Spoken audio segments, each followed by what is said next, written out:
Well, everyone, it is time for us to go ahead and take a look at the original Xbox One and see how this specific console holds up in 2023. Now, what is very, very important about this console in this specific year is that it is actually kind of 10 years old as of this moment. So it's not quite 10 years old to this day, but in 2013, it was actually kind of announced and released, which is actually pretty interesting. Now, this specific console was very interesting from Microsoft in particular because they kind of took a little bit of a different approach. At least some people thought. If you kind of remember though with the Xbox 360e or 360, one of the last Xbox 360s, Microsoft actually made, it actually kind of looked very similar to this console. I had the chance that, I still own my 360e, and it's pretty insane because you could kind of look at that console and kind of confuse it with this specific Xbox One. Now, although it isn't like apples to apples, it is very interesting how the design language kind of was the same from the original Xbox One to the 360e, and then even stemming over with the, Xbox One S and the Xbox One X, there was a lot of overlap. And I actually did like that a lot. I think the design of the Xbox One, at least in this one in particular, looked very good. I think it still holds up very well. The only thing is, it is a big, massive console. It is a very big, beefy console. And I would say that's kind of the issue with every single first generation of console that a lot of these developers make. Not just Microsoft. We see it with Sony. They made the original, PlayStation 3, then the original Xbox 360. Then they usually have like a slim model, and then they have like a more powerful console towards the end. This is no different. They had a big, beefy console, both Sony and, Microsoft. And then the next generation is more of the slim one, and then they have a more powerful one after that. We see it time and time again. I'm sure this generation of console is going to be the same thing as well. But with the Xbox One, I will definitely tell you there was a lot of cool stuff Microsoft brought into this console. Some of the stuff may have been more gimmicky as well, like we've talked about Kinect and different things like that for the last couple of years. But I still think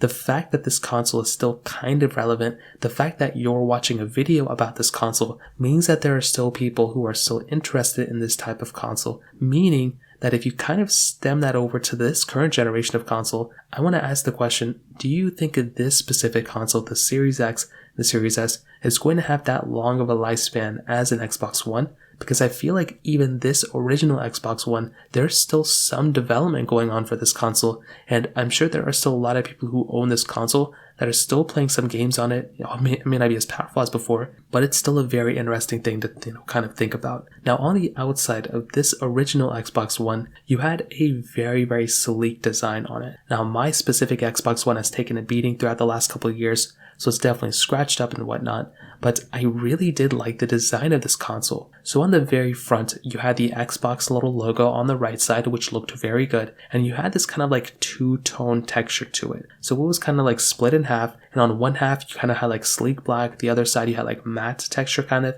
and the top, it was kind of reversed. So I kind of like that. I think that did look kind of cool, to be honest. And then you had that disc tray on the front as well. Nowadays, what's very, very funny is that disc tray is kind of like kind of a feature set now to kind of brag about. If you look at the Xbox Series S, that console does not have a disc tray. The certain models of the Xbox One S also didn't have it either. So I think Microsoft has always been trying to push towards more digital gaming, which I think is a very interesting approach. I don't really like that too much. I like having discs and I like having that ability to buy used games and whatnot. This console has it, which is great. And you still have the ability of downloading digital games if you want to as well. Now, as this, on the sides of this console, there really wasn't anything crazy. You did have another port on the side of the Xbox One, which is cool. And on the back of this console, you had a bunch of ports to choose from. So obviously, you had the front-facing, USB port on the front of the Xbox One, which was great, or on the side. But on the back, you had the AC adapter, you had an HDMI in, you had an HDMI out, you had two USB ports,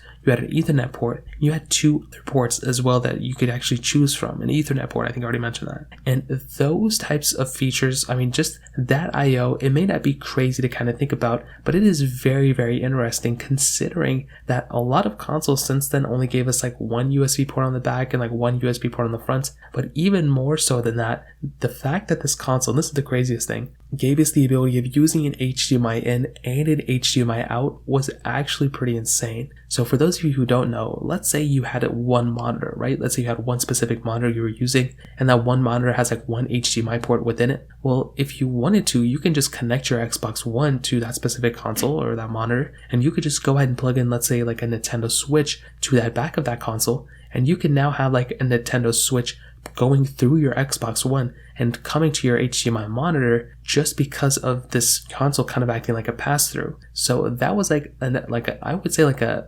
kind of cool side effect of having this console. You had that capability of utilizing it there, and that was something that was so awesome. And I remember when this console kind of came out, it was awesome. And even now, it's still a really nice touch. So I will say, although this console, I'll kind of talk about the cons in a second, I really did like how this console kind of had those types of features. And I think that in and of itself was really, really cool. Now, one of the weirder things about this console, because not everything is perfect, was the design. I think most of us probably know this by now. But, in this day and age, this console does look a bit dated. And that is probably my biggest downside of this console, is that it was a fairly powerful, it wasn't as powerful as, the successors of this console, but it was a very good console when it first came out. Unfortunately, the design of this thing just didn't look that great, and I would argue that the PlayStation 4, at least the original one, did look better overall than this console. I think Sony did a better job with the design, but I think this thing still looks very, very beefy, and it looks like a very powerful console. But more so keeping in line with the Xbox theme here, I will say the Xbox One S kind of fixed almost everything that was wrong with the original Xbox One. It was not as beefy, it was not as big. It also pretty much,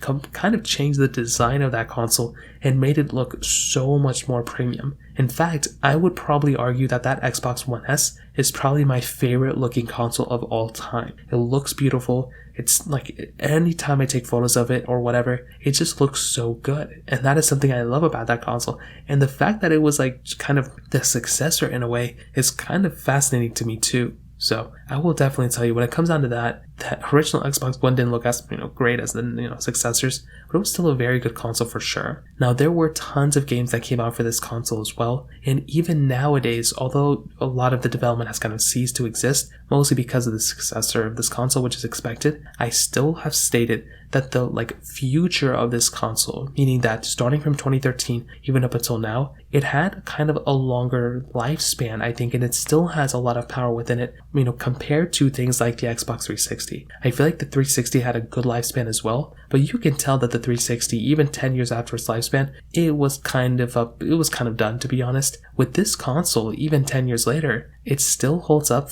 decently well. I'm pretty surprised how well this console is holding up. It wouldn't be the first console I would recommend buying anymore. And of course, there's going to be kind of hardware issues that could happen with having a 10-year-old console. But it is very shocking to me how good of a job Microsoft did at this moment. Again, there were issues when these consoles come out, just like any other console. But I do think from the power standpoint and from the lifespan looking, I guess if you're going to look at the lifespan of this console, it has held up decently well, and I'm actually pretty happy about it. I would rather recommend buying, if you're going to buy an Xbox, at the very minimum, just buy an Xbox One S. And that console is a far better console than this thing. I think it looks way better. It was a little bit less expensive than the original Xbox One. It was just a newer design. It looks so beautiful. And you can actually stream video in 4K on that one too, which is really nice. So in terms of that is kind of how the Xbox One is kind of going to probably hold up for the rest of 2023. If you have any other thoughts or questions, let me know in the comment section below. Hit the like button, that would mean so much, but definitely hit that subscribe button. More importantly than everything else, I love every single one of you guys. Hopefully I'll catch you guys in the next video. Peace out till then.